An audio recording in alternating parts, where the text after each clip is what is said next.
Well, they weren't on the list. I just got it on Monday. So when I made that list up, I didn't know whether to be on that form or not. But absolutely. Absolutely. Please do.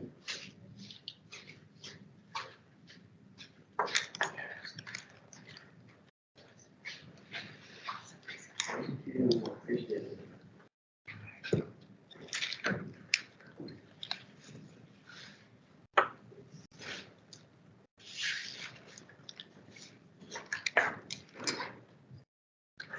Isn't it here yet?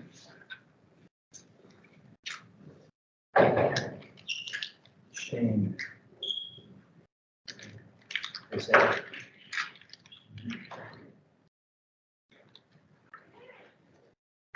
Karen, how are you?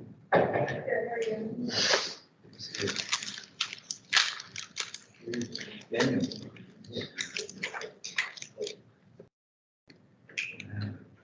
Are you, Isabel? Good, how are you? I'm doing fine. Correct, Isabel? Yes. Have you seen Alex or Lexi? You friends with Lexi? No. They just do all this. Yes, seriously. No problem. And Zach, right? That is that. Noah? Hey, Nick.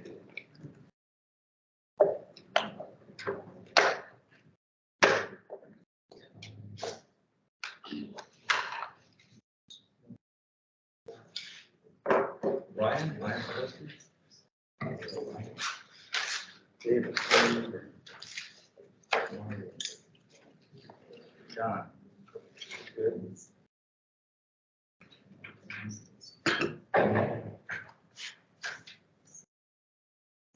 Lucas? Well, it's people, still a couple of days before spring break takes off, but there's some people starting to get into the beaches already, or what? No. We still got a few minutes. Let's see him on here.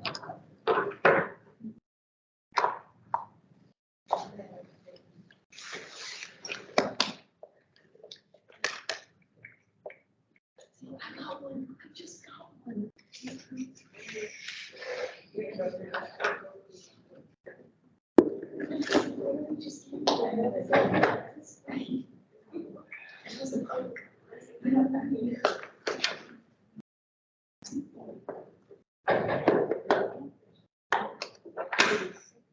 Giovanni. Good to see you too. How you been? We're still kicking.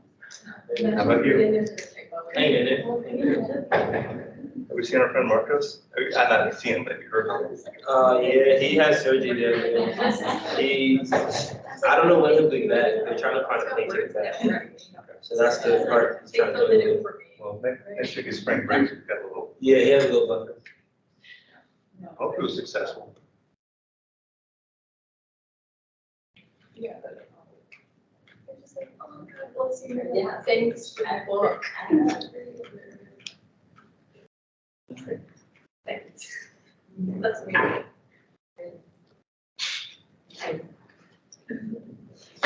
Oops.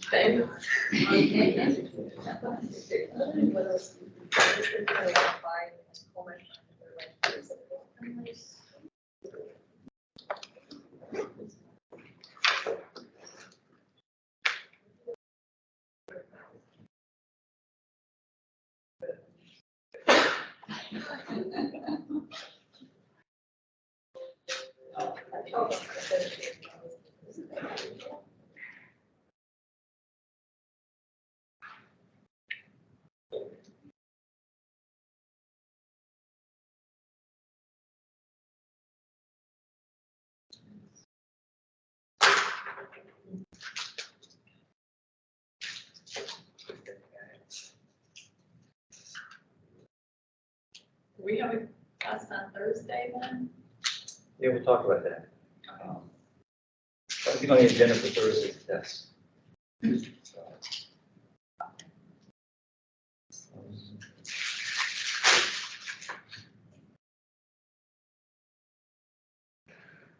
Okay. Well, we'll get started here, slowly too, so we'll soldier on. Can I see the agenda for today? Thursday, we're going to take a test that covers the first half of the class, the MMTC side. So all the things we talked about up through today will be covered on that test. Now, the word test sometimes evokes a lot of scary ideas. It's not meant to be a scary thing. I really, its main purpose is to summarize and have you go back and at least look at the quizzes that you took up until this point in time and review what those quizzes are, understand what the right answers were. And I want to pause and just ask, if not right now, sort of in the class, if anyone has any issues with any of the answers that they put down and need your credit for. We want to make sure people understand, you know, what the question is trying to drive at. Again, it was not my intent to be tricky, but it was my intent to make you think. So there's two answers, or three answers that were close, one of which might be completely correct, but for a different question. I want you to understand why you get credit for it.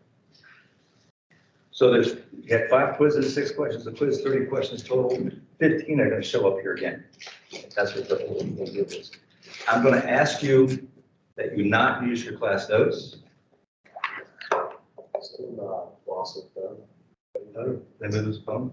Where'd you find it? It's just sitting on the bench out there. We'll take it later. Anyone taking it's here though.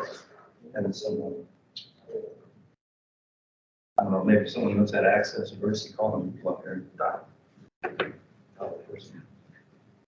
Anyway, get back on the train of thought here. I want this test to be done on your own, so no collaboration and no access to your notes. So study the notes that you have, study the quizzes that you have up until the last one we did last Thursday. And then we'll take the test. The test is going to be online. Now, how many people want to discuss, how many people want to come to class with the experience of taking the test online? All right. I guess I can see the overwhelming desire to sort of be in class. So I will take that as a yes, you better do this online. It's going to be open from 12 to 1. So 1 hour to do 15 questions. That should be more than sufficient amount of time. But I am asking you to be on your honor that you abide by the conditions. Okay, so it's a matter of personal integrity. I'm going to rely on you to abide by those conditions. All right, any questions? The test, there's a placeholder for the test on the canvas. Of course, the questions haven't been entered in the canvas yet, so I'm still kind of dealing with that. But I should have that done by tomorrow.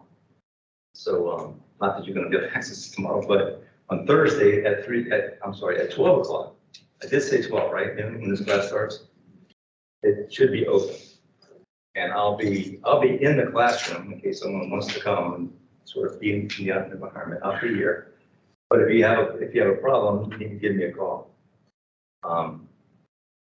So, I'm gonna give you my cell number, because I don't know if you can call this room or not, but my cell number is 239-691-5269. So if you've got a problem, can't access it, got some technology issues, give me a call. I don't know if I'll be able to help you, but at least I'll be aware that you have an issue. All right? Okay, questions? Yeah, Rodrigo. Could you repeat your number? The number, okay, that's the question. Yeah. 239-691-5269. Okay. All right. Okay. So let me start by saying, anybody have any questions so far about what we covered? Last lecture, whatever, any issues, questions that you want to discuss, kick around, whatever. Okay. And we'll move on. And I do want to review some information that Dana Chavez shared with us last week. Oh, let me back up. Let's go over the quiz that you took last Thursday. There's a quiz on tax. This is an important one. This is some pretty business-minded stuff. So, so what we talked about in terms of taxes, what you're going to hear about more in banking, we're going to come back to a couple of times. So, first question on that quiz: what's one reason why cost accounting is important? Cost accounting. You want to throw up an answer? Do I hear an A? Who wants to jump on B? Oh, I got one B. No. You give me an A? No, I was just gonna say that. Okay, what do you think? What is Daniel? D. D. Anybody want to disagree with Daniel on D? That cost accounting is important because it tells you what it costs to produce whatever product you've got there selling. All right, so that's the issue. It's important. This is true not just for cannabis, but this for any business that you do. If you're in entrepreneurship, I think it's got to be one thing you gotta. Hopefully I've come that into your head that whatever you decide to produce, you have an accurate sense of what it took to get that product to market, so that you can at least put a price point on it that at least covers that cost, if not gives you an adequate return. All right, so that's an important. Now, is it in a cannabis store? Does that mean every product is going to be sold at a price point that meets its cost? Maybe, maybe not. There's strategies, loss leaders or whatever, that a lot of retail outlets have, and they discount a price of, the Target discount tag on a toilet paper, just to bring it into the store. Hey, they have it, and they price that, and they discount it, and so people flood into the store, buy a bunch of toilet paper, but then they'll pick up a few other things along the way out. So it's a strategic thing that companies do. From what I understand, dispensaries, cannabis dispensaries do the same thing. Get you in the store, and then you can buy stuff. But it's still important to know how much it costs to make that product that you're selling at a discount. That's keeps you economically sustainable. All right, second question. Why might a legacy grower not be profitable within a legal market? You all know what we mean by legacy, right? Anybody not know what we mean by legacy growers? Those folks that have been growing cannabis for 50s, 60s, 70s, before they had the opportunity to be in a legal environment, they're called legacy growers. So why might they not be, not that they are always, but why might they not be profitable in a legal market? Yeah, Nick. C, thank you. Legacy growers sort of built a reputation on quality genetics. At least a lot of legacy growers, from what I understand, built on quality cannabis genetics, whether it's high THC or whatever goes into the ingredients. Just because you produce a quality product doesn't mean you're going to be profitable. In a legal market, you got to be profitable. You got to be able to replicate what you're doing consistently and be able to put it out there at a consistent price. So, and again, I would say this is true for any business. You might be the best tomato grower in the world, but if you can't get your tomatoes to market or understand what the market's doing to you with those tomatoes, you're probably going to fail. You're probably not going to be able to cover your costs of production. So again, knowing the business angles, knowing the business practices are just as important as being a legacy grower. There's one gentleman that that's come to this class, not this semester, came to it in previous years. He made this a very strong point. He said he got into the cannabis business to Verano, what's known as Move, M-U-V. You might have seen some of their dispensaries. They're now with Verano. This is Todd Beckworth. And he came into the cannabis industry later in his career.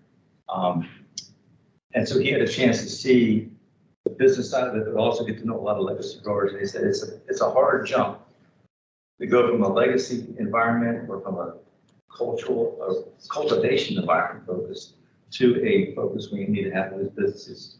And likewise, just because you're a good business person, if you're producing crap, it ain't gonna help. So you need both. Both people have to be, both cultures and mindsets have to blend. So that's a trick. So yes, so C is it. You gotta know what you're doing, gotta grow premium stuff, but at the same time, you gotta understand practice. So what's the suggestion? If you're a legacy grower, you wanna get into the legal business, what should you do? Farming? Okay, yeah, you got a cost accounting, but more generally, no business. Or partner with someone who you trust that knows business. So the two of you, or three of you, or four of you can form a good network and cover your, accentuate your strengths and cover your weaknesses. So, art of partnerships. Okay, describe how the current federal IRS tax law treats legal cannabis with THC differently than hemp operations. Is there a difference to begin with? Hemp, okay, botanically hemp and what we're calling cannabis are the same plant. Is there a difference? Does federal tax law make a difference? Abel? When you're talking about when you're mentioning the 0.3% of the hemp versus THC, that's when 280 comes into effect. Correct. When you cross that threshold of 0.3% THC, you transition from hemp to cannabis. And now your taxes are going to be different if you're operating legally, not in Florida, because you cross that. As we'll talk about next week or the week after. Once you cross that threshold of Florida, profit is destroyed. If you're in Colorado, okay, maybe you got some flexibility. If you're growing hemp, it goes hot, okay, maybe we can find another market. Maybe other places have differences. But what's the big difference between hemp and cannabis? What's the big difference? Yeah, Eric? It's the difference in the level of THC. Correct. So if you meet the level and you're hemp, how are you different from, yes, Sigourney? Oh, one psychoactive. Correct. Go beyond that. It gets into IRS, federal issue. Legal one is one's legal, it's not. Exactly. So cannabis is illegal, hemp is legal. Therefore, the tax code is going to treat the illegal substance differently. And how is it treated differently? A, B, C, or D? Thank you. B, it's the gross margin. The gross margin so if you're a cannabis provider, grower, processor in Florida, you get an MMTC, you are paying on your gross margin, which is your revenues minus cost of goods sold. Now, whereas a hemp operator can deduct not just the cost of goods sold, but can deduct all of his or her other business-related expenses not directly tied to the plant. So rental, employees, insurance payments, repairs on equipment, stuff like that, that is beyond the actual growing of the plant. The C, we're going to come back to that in a second. C is wrong because deductions for cannabis extraction are allowed. That is a deductible expense for a cannabis operation. We'll get back into that because it gets back to a question was asked last week about taxes on real estate. We'll come back to that in a second. So you got it to B. What are the important implications of Section 280E in the IRS code? So what? The cannabis is taxed at a gross margin, where hemp would be taxed at a net revenue or net return margin. Do I hear a C? Yeah, it's kind of, if you think about it, the net return is a lot lower number, therefore the percentage that you're hitting that number with, assuming the percentage is the same for both categories, the percentage is going to have to take a lower amount of total taxes. All right, number 5, how does a Florida cannabis program favor legal cannabis operators? This gets into a comparison between Florida, Colorado, California, Illinois, other states. how does the Florida program help legal cannabis operators, which we're saying are MMTCs? C,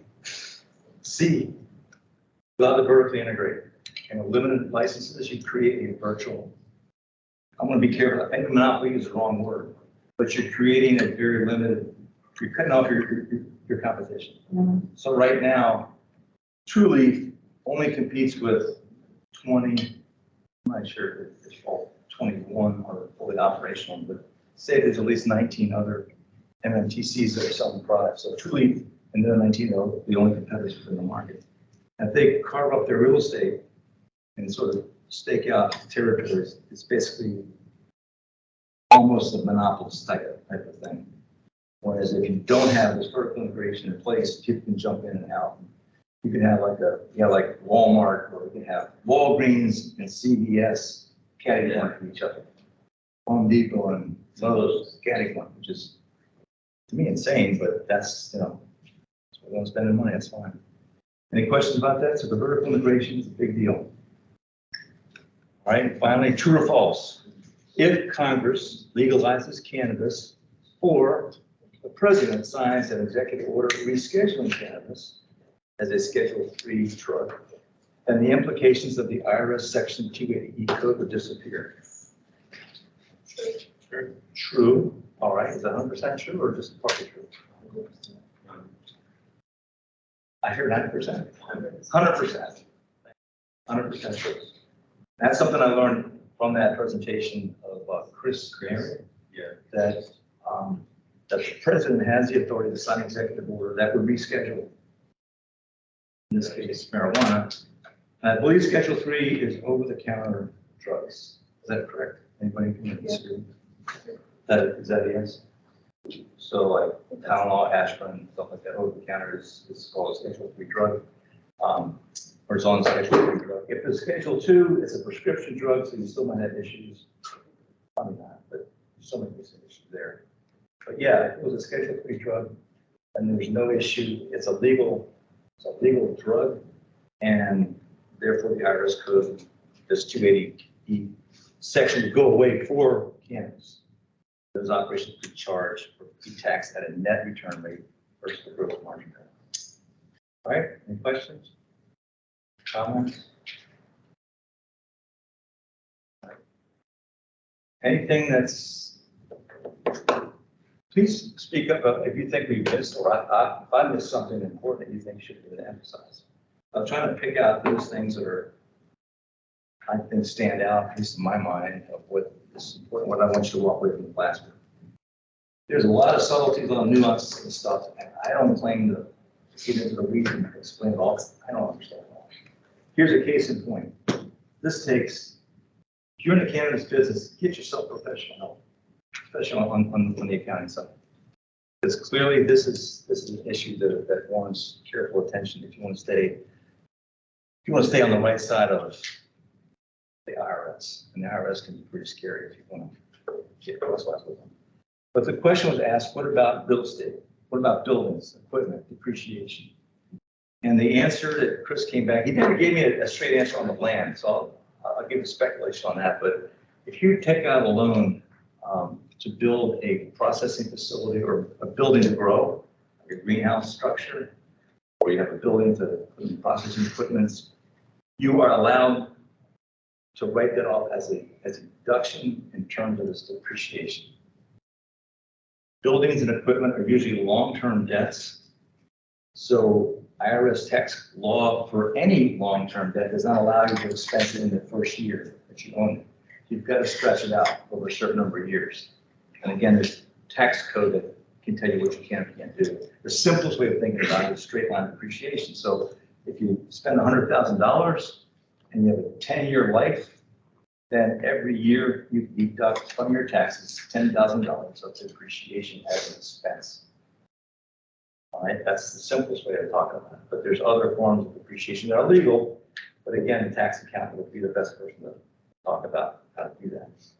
So yes, what you depreciate can be a deductible expense. And because the building and equipment are used in the direct cultivation or processing of cannabis products, it's a part of that It's part of that integral part of producing that, and it is a deductible expense. It goes to cost of goods sold. All right. The other issue that I think warrants is the interest. Most of us have to use debt, and we pay interest on that debt. Now, again, for cannabis, we're going to a company like Polaris Equity Fund, it's Rob Seacrest. We're going to them and saying, I need a loan. I'm going to build a greenhouse, and I want to have a processing facility, and I need $500,000 to do it. And Polaris does his due diligence. It's okay, we'll loan you $500,000, but here's the interest rate we're going to charge on you. And it could be 15, 18%, whatever they negotiate. So long as you capitalize, so long as that equipment and buildings is being capitalized, you can capitalize that interest. All right. Again, if I'm saying something that's out of bounds, for those of you that are, I can see Nick looking at me like, is this legit? Is it legit, or are you just saying, you know? I believe it is. What's that? Yeah. Okay. So, case in point, if there's a $500,000 debt, a loan that I'm getting, let's say keep the math simple, and say it's got a 10-year life, and the interest rate is 10%, again, keep the math simple, then over the course of that loan, I'm going to be paying $50,000 of interest expense. Right? Let's not get into amortization or anything like that. Just that's going to be my interest expense on that loan. Okay. I capitalize that interest expense by adding it to the purchase or to the loan amount. So instead of $500,000, now I have $550,000 of depreciable expenses, and then I divide that by 10, and that's my deduction every year. Okay, it's called capitalizing your interest on debt, and that's a deductible expense as well because it goes to the building and equipment that's used to touch the plant and make the product. All right. Again, if you're investing in a dispensary and having a loan amount to set up the infrastructure and the security system, is that a deductible expense? At a dispensary? Equipment, office supplies, building space, cameras, vault, heavy capital equipment?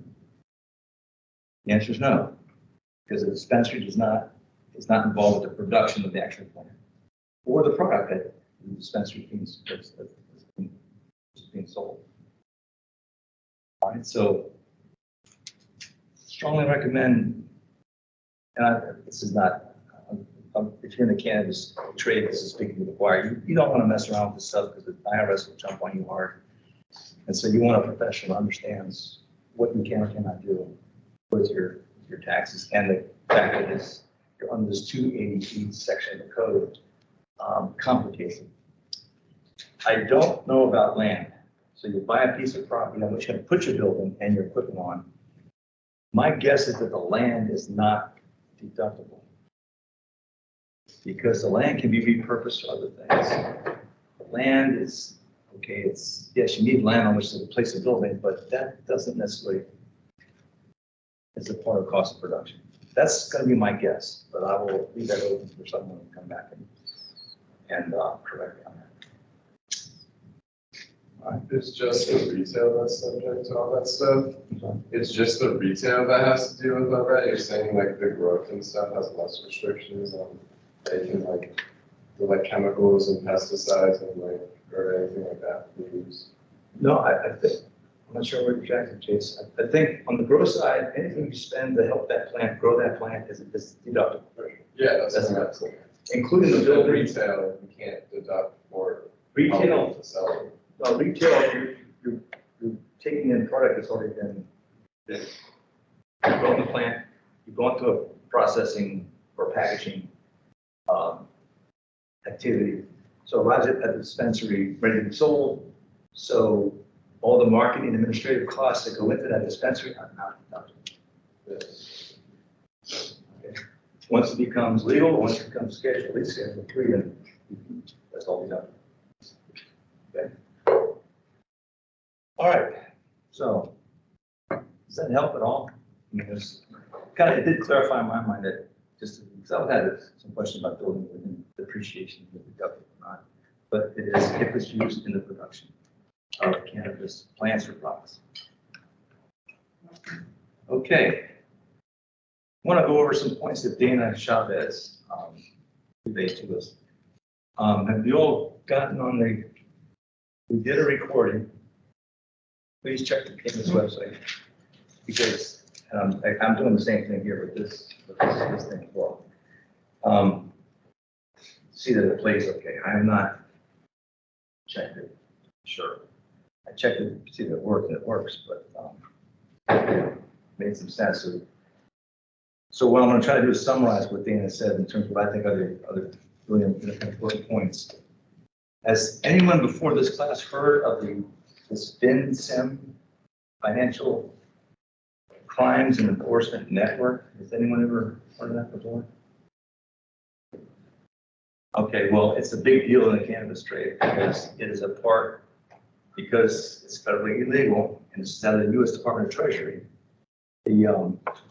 This FinCEN was created back in 1990 specifically to track money laundering. It was concerned about cartels, drug criminal organizations moving large amounts of money around and hiding their criminal activity or securing their dollars through illicit ways.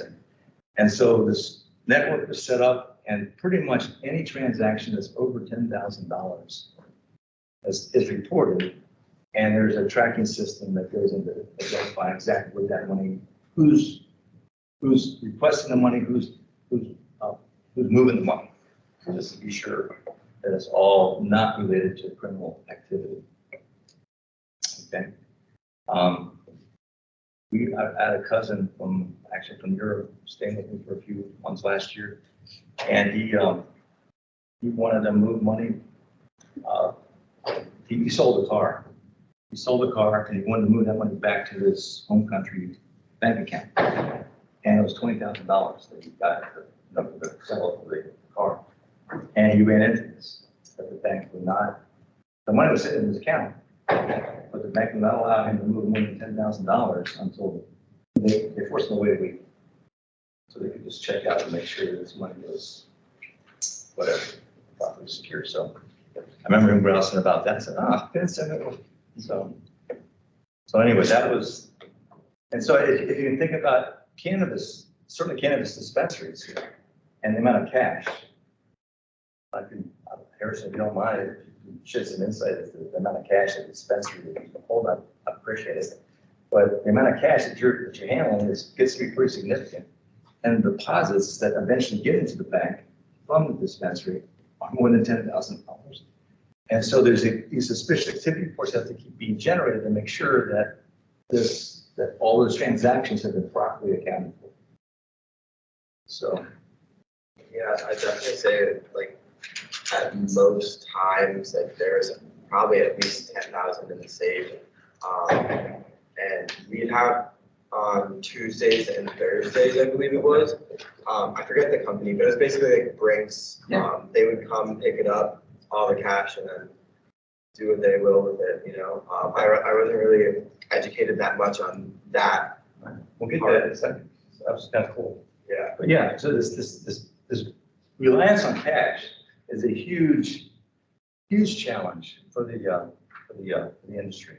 Certainly at the recreational and yes, thank you. Well, I forgot exactly what specifically, but she said that cash costs a certain amount to handle and like, deal with. I forgot, it was like 9. She said 9%. 9%.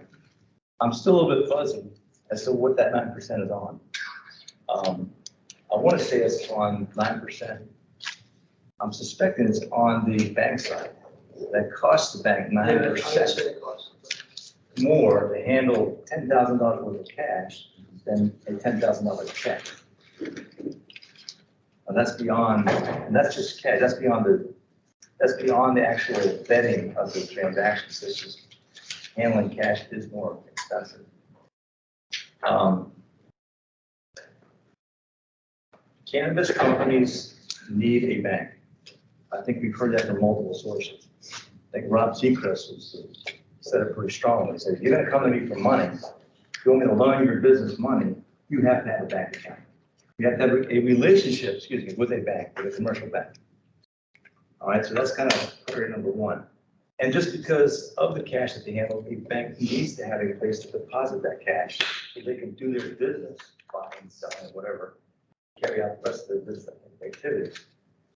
So the two challenges that they face is A, when they're dealing with cash, they've got to somehow verify that these sales that they're making at the dispensary are not linked to some criminal activity. So there's a whole suite of accounting transactions to be done. And plus just the cost of actually handling the cash. There is the physical handling of cash.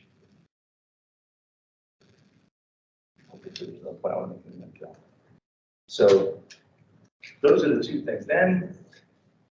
So those are the challenges. Now the Safe Banking Act, have you all heard of the Safe Banking Act? It was kind of it was drawn on, Dana mentioned a little bit of it, didn't get into any details. It's not passed yet.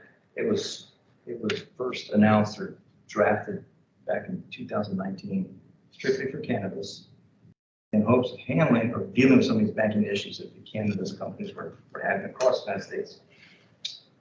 So, but it's not a complete solution. And Dana came to us talking about her new employment. Her new employer is a fintech company. So writing apps to help facilitate some of these issues that the banks are dealing with. So just to talk about SAFE a little bit more, again, secured and fair enforcement of banking acts. I wonder sometimes how many hours, probably as a junior staffer, has to sit back in the back room and for a piece of legislation have to come up with these acronyms. So I think it's kind of cool. SAFE, secured and fair enforcement. All right, so anyway, it was designed to be a safe harbor for FDIC insured banks. FDIC means Federal Deposit Insurance Corporation. So these are banks that are covered by the federal government. And yes, that kind of leads to say, well, if they're covered by the federal government and we're dealing with an federally illegal product, we have an issue here. So the Safe Banking Act is designed to say, let's remove that as an issue. So it did pass the House a couple times, but 3 times it's still in the Senate, so they're at rest in limbo. And I haven't heard anything this term about whether they're going to reenact or resurrect this thing. But what Dana has said, certainly in the past, others have said, there are limitations, even if this act was passed, it's not a panacea for the cannabis banking sector. First of all, it really only protects banking executives.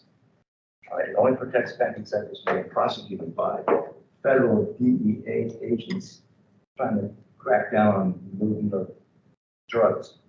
Now that's assuming, of course, that there's no evidence that there is money laundering. So again, just because you say it's not happening doesn't mean it's not happening. There could be issues, maybe, and I think what Dana mentioned before, is maybe Chris did.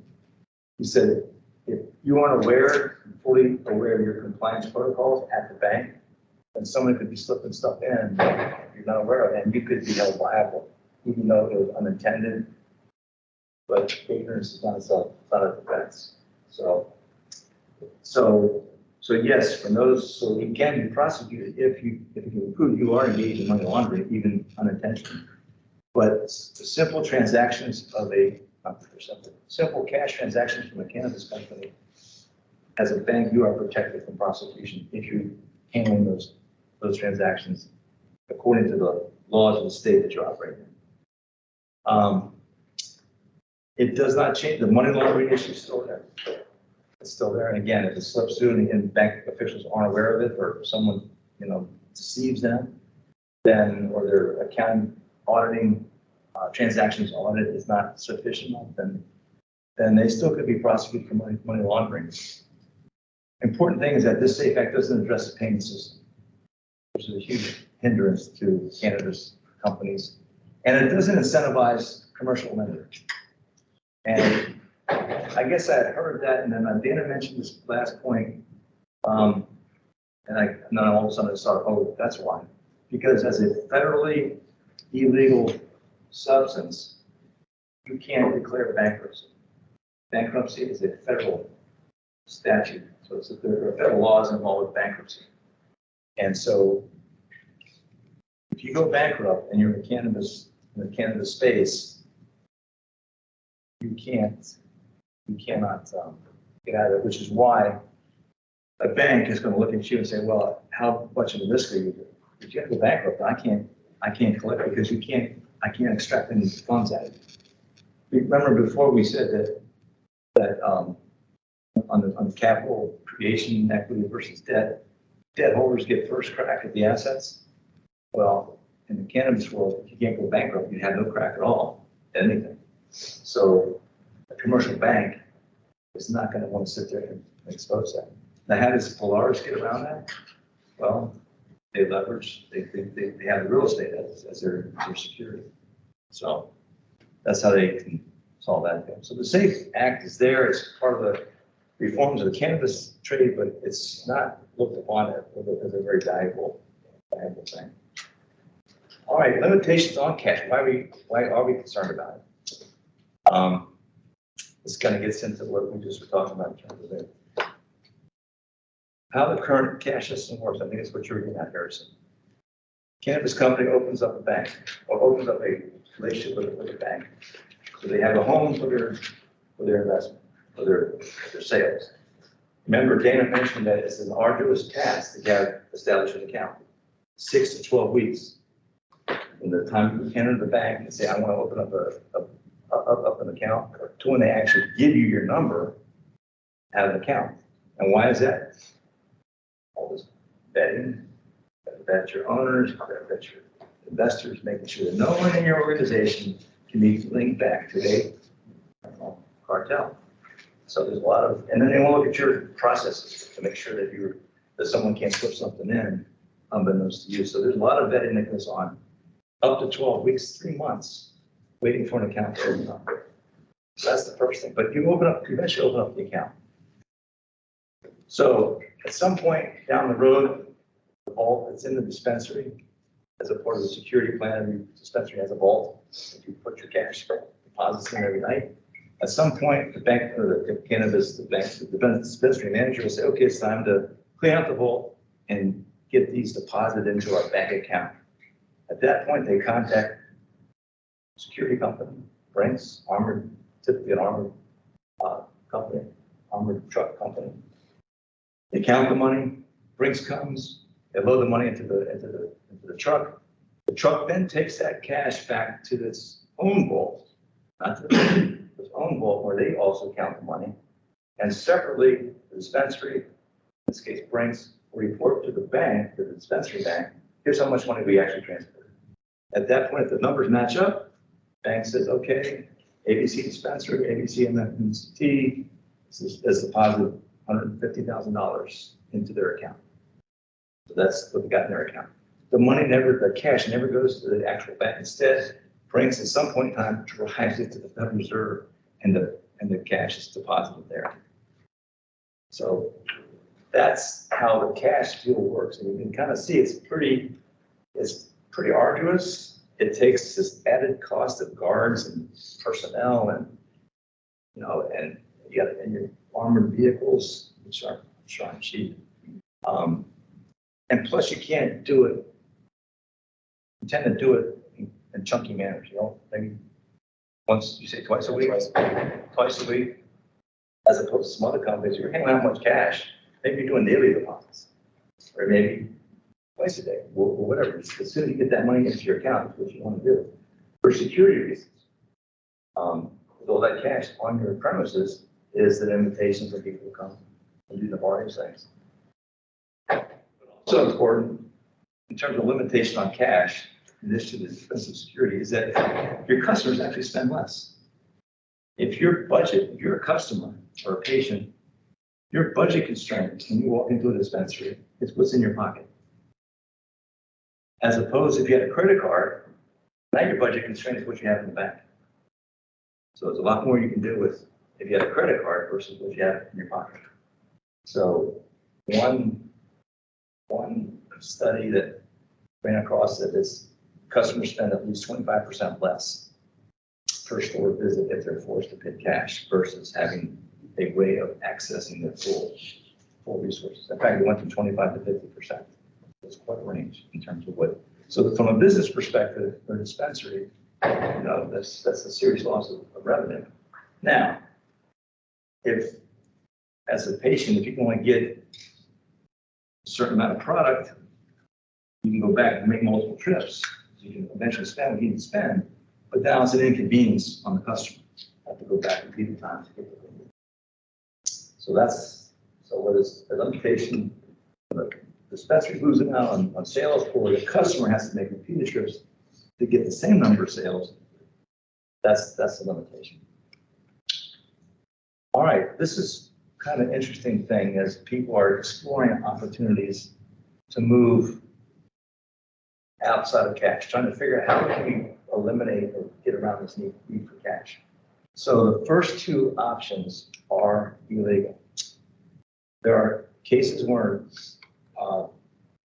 customers, clients, patients, whatever, have set up offshore credit cards, offshore accounts, and then use that credit card to go into a dispensary and use that credit card to buy what they need. Or they have this cashless ATMs. The problem with those two options is that you cannot, there's no transaction details. It shows up as an ATM transfer or as a credit card. There's no details as to what was actually purchased with that transaction. And that's what the bank needs to verify what their dispensary customers telling them as to what they should be credited for. So again, as Dana mentioned, every $2 is a penny.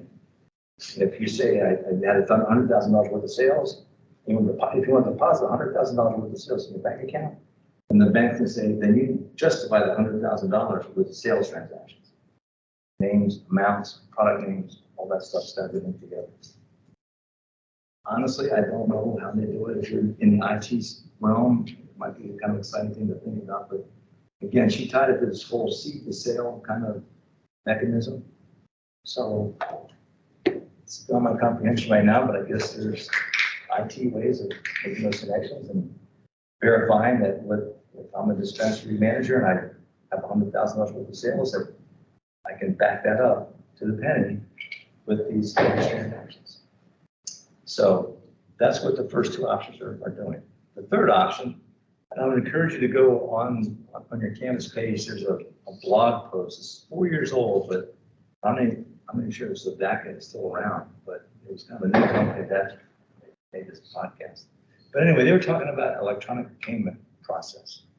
It sounded pretty interesting and solved the issue of transaction details. And what Sodaka is claiming is that they're a fintech app, much like what Dana Chavez was talking about from her perspective. All they were focused on was the actual payment transaction. They were not focused on securing details of the transaction. They're just focused on helping to move money from the customer's account or the patient that's buying the product, move it from their bank account to the dispensary's bank account. That's their that's the only space that they're looking in. And what they came up with is an app, and they have to solicit. First, they have to solicit the merchant or the dispensary to say, will you accept this app? Say yes. Then they have to go and market it to the patient or the customer, saying that when you go to buy your product, you won't need to use this app. And through this app, they've figured out a way of being able to move money from the patient's bank account to the dispensary's bank account. So it's cash. It's fully compliant because the dispensary still has to handle the details of the sales. So there's no getting around that. So that's still there. Again, there's a video that you can watch, a podcast between the host and this individual. Actually, he looks pretty young. Let's sing it in more. He's got a beard, so Fakes it, goes a little bit. Young guy. Anyway, so I encourage you to watch that. There's some fluff in the front and some fluff in the back. Just watch the minute 11 to 30. It's 5 or 12. So, and maybe this is probably going on out. Again, Harrison, do you have memory and experience with stuff like this? Yeah, like I said, the cashless ATMs and everything like that, they're kind of weird and wonky in terms of their transactions. Like it just depends on the dispensary, but some have X fee that they're gonna charge you, and then they round up on top of that to make everything kind of a clean transaction. And then I can't think of the name right now. Oh, it's called Can Pay. That's probably the biggest one in Florida. Most, I'd say like 90% of dispensaries in Florida offer Can Pay as that type of processor. But really, Well, that might be the same thing as this. yeah, no, it probably is. It probably provides the same function, but I'd say the majority of people just tend to use cash and stay away from that because they have to download an app and then do all these steps, and people kind of just to buy something at the dispensary don't really feel like going through that process. So it's definitely not a perfect. Have someone have, yeah, kind of weird to have someone like Sodaka or have access to your account. Yeah. I'm sure that's going to be good. Anyway. Wouldn't that work out like, just like apps like Zello or, or I use like my Chase app, like where somebody just has my email address. Yeah, but And it's not it sends money. it's not the same because it's specific to dispensaries. It's not like you can just send anyone money through Can Pay. It's only to the dispensaries. It's just to the dispensary. Yeah. But what, people don't trust it. No, it's not that. It's just kind of a hassle. Like it's not as like efficient as just going to the bank and getting cash or just using an ATM at the dispensary or anything like that. Because with the cashless ATM, you're still getting charged the same ATM fee that you would use a dispensary's ATM. It's just, I don't know, cash is kind of just easier and it's pay less money. Like the consumer Okay, pays probably less 'cause money. it- right, if they, Yeah. okay, so if they charge a fee every time you use it, Yeah. that would, I wouldn't do it then. But if the dispensary if they get good enough where they could stomach the cost, I think then the customers will use the app. Yeah, it depends on who's gonna be, paying the fee. The fees can get high, banking fees are high. Yeah. So, Dan was saying with these companies, these MFTCs are spending from $5,000 to $20,000 a month. yeah, that was surprising to That me, was- that the banking fees just to have the account is that much And- for the company. Now, just to be clear, what Dana she was also talking about this app that she was working on. But that app was focused on compliance, trying to figure out how to streamline and make the compliance issues Body part of the company. more efficient. Again, this idea of matching sales with cash, making sure that those two numbers match up to the penny. That's what her app was trying to do. And the idea is, she said, in her old bank at First Federal Bank of Florida, 30 people at her branch were involved in just servicing the cannabis customers in the compliance space. I kind of forgot to mention this, but my dispensary in particular offered their own credit card. So there was a smaller bank in New York that like agreed to produce the cards and to house like all the transactions and everything. So what you could do is if you were a customer, you could apply for the credit card and you wouldn't even get like a physical like card. It would basically be like there's a special tablet that we have where we could look up your account and then charge that account, and then you would have to come into the dispensary to physically pay your line of credit off, and that was just like a whole ordeal. I'd say like not even 5 to 10% of people had those cards, and we had like, a lot of like incentives, like we'd get like 20% off if you used and then, like it was just. It was kind of just an inefficient and ineffective way that people didn't really like it because, again, like there's so many problems with the banks that people sometimes want to use a credit card, but in reality, in practice, it didn't work well either. Well, and just to kind of keep counting the same points over and over again. I mean, the problem in the banking sphere is, again, this accounting issue of transaction in cash, making sure that that merges up.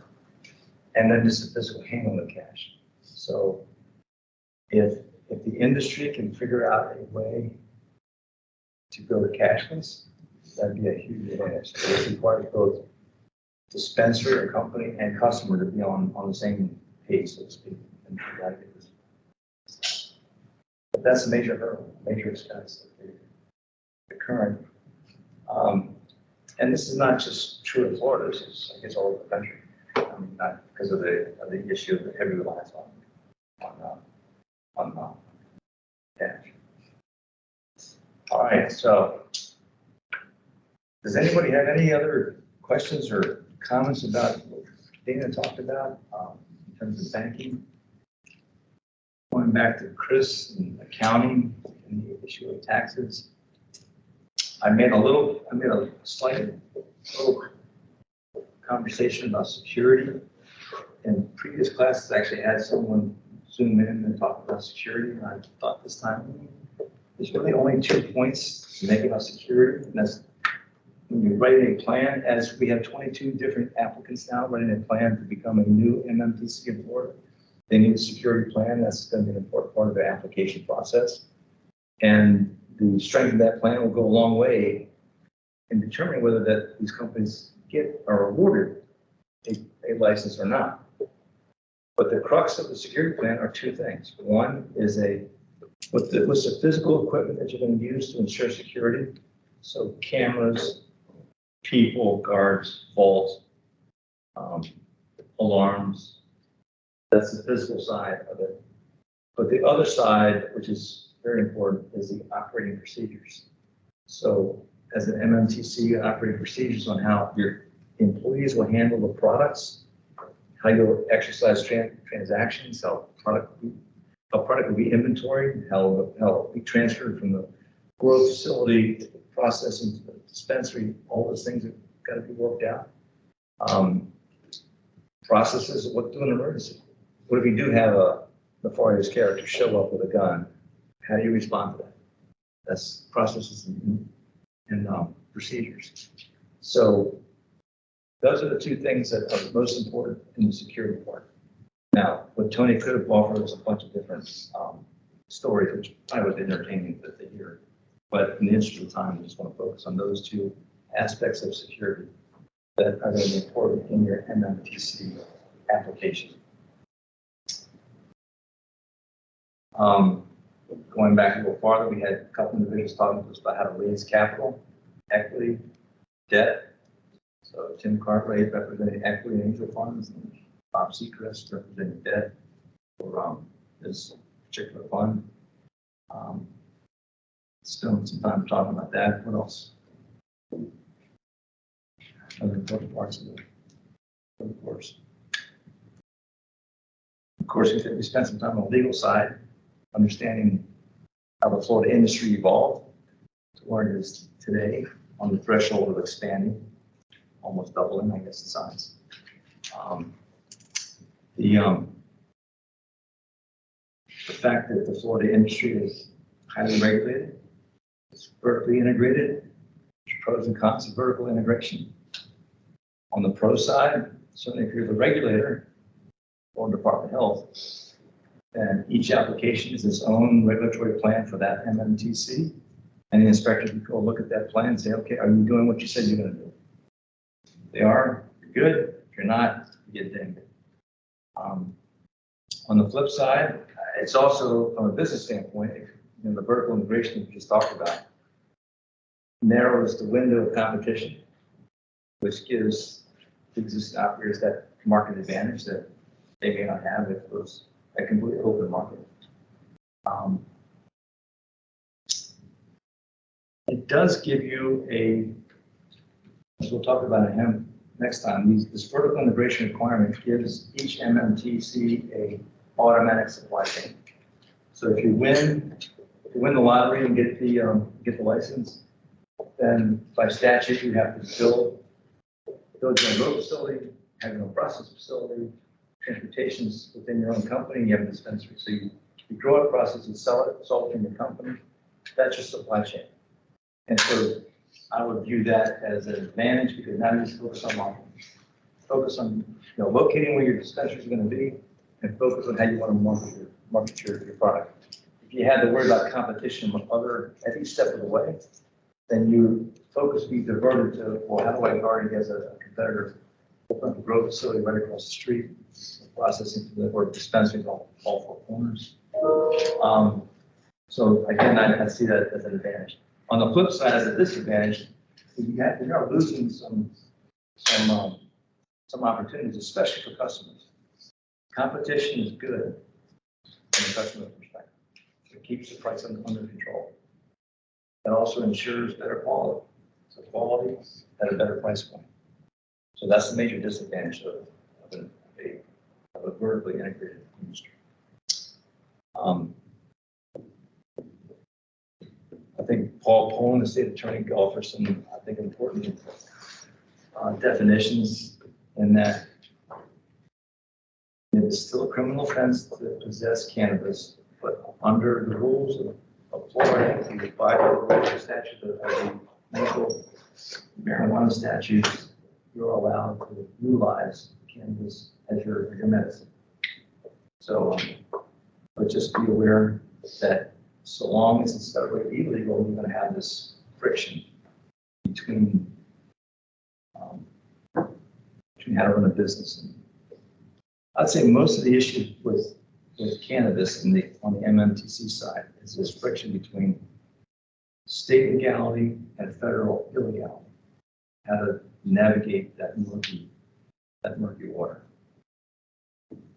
So, in a nutshell, that kind of wraps it up.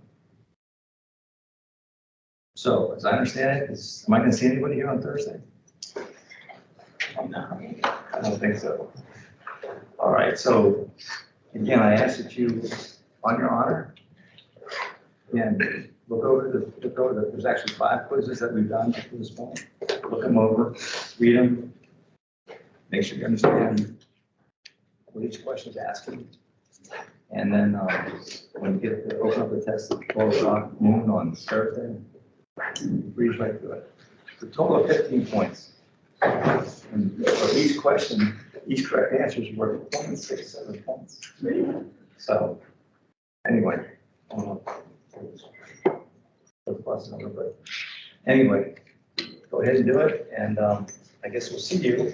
Actually, we'll see you until the 14th of March. Have a good spring break.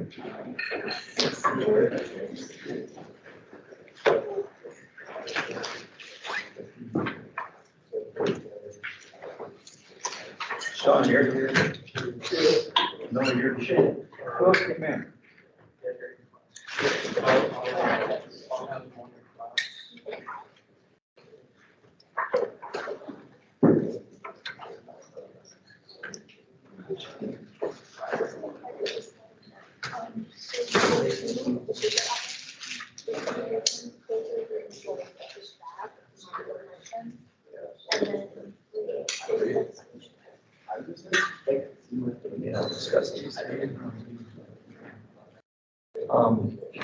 Yeah, I guess bad is. Yeah, it's So like we're not wanting like food solutions, we're doing like food washing. Well, I'm asking you to think about why an underground market should be controlled. Now, some people may argue that underground market is great, get better stuff, it's more, I mean, I heard this argument that, well, especially interacting with a particular salesman, then I get better services from a person like that versus this. So, I mean, there's perceptions of what's good or not, but if you want a legal market, why do you have to control it? Legal market, that's the reason why. If you don't control it, then there's, and there's just, I want you to think about the reasons why that's important. And in terms of the third part, so based on what you think, reasons why, how would you propose the governor do something? How to fix it? Some ideas. And again, this is opinion. So I'm not grading on, right, it's not right or wrong. It's not right or wrong, but effectiveness of argument. So you guys can reason why. And citation that says, I don't like when I say this, but here's why other people have it. It's not. Thank you.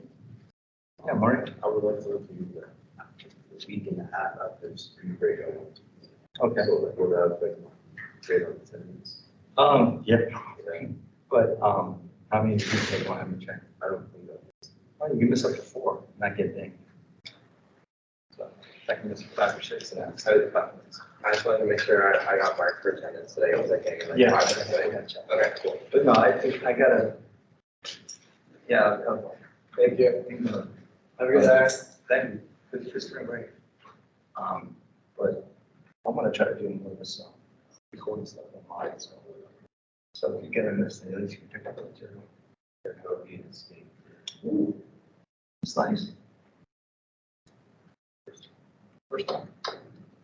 You got, pleasure in visiting, it's awesome. Spring break will be a pleasure. Okay. I have the soccer trial. Oh. Are you on the soccer team here? Close. Yeah, not good.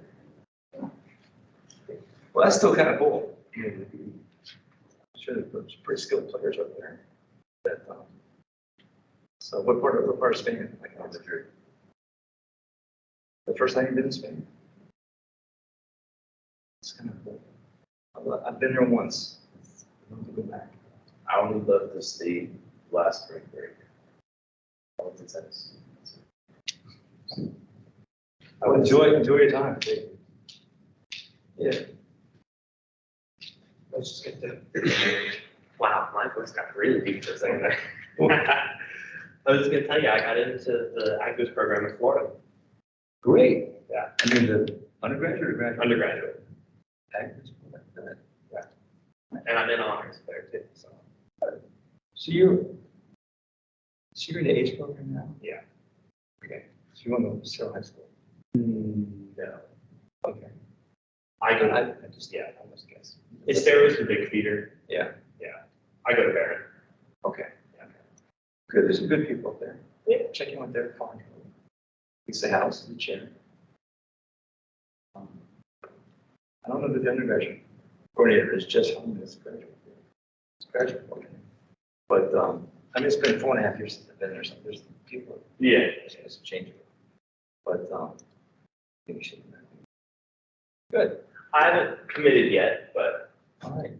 I just wanted to tell Well, you. just well, when you do commit, I'll let you know, I'm claiming credit for you. Okay. So when I talk to Lisa, I said, hey, You I sent you a good student, so give me credit. All right, see you after. Thank you, Eric.